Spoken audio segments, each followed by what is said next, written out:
তোমরা যা করো তা ঘরের ভিতরেই আবদ্ধ থাকবে। আর এই সম্পর্কে আল্লাহ কিছু জানেন না?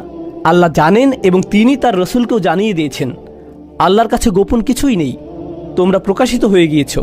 এই লোকগুলো সর্বোচ্চ চেষ্টা করে তাদের কৃতকর্ম গোপন রাখার জন্য। এজন্যই তারা হেল্প করতে থাকে, বারবার প্রতিজ্ঞা করতে থাকে। তাদের গোটা প্রচারণার উদ্দেশ্যই হলো তাদের কৃতকর্ম গোপন রাখা, নিজেদের হাতকে সরাসরি রক্তে রঞ্জিত না করা, জঘন্য কাজগুলো অন্য কাউকে দিয়ে করিয়ে নেয়া।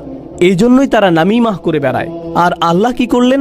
আল্লাহ তাদের প্রতি আঙ্গুলে নির্দেশ করে দেখিয়ে দিলেন। তিনি সকল আবরণ, সকল অপপ্রচার, সকল ধূম্রজাল দূর করে দিলেন যার পেছনে তারা লুকিয়ে থাকত। এটাই আল্লাহর কিতাবের শক্তিমাত্রা, যে এটা শয়তান এবং শয়তানের বাহিনীর কৌশলকে এমনভাবে প্রকাশিত করে দেয় যা শুধু আল্লাহর পক্ষেই সম্ভব।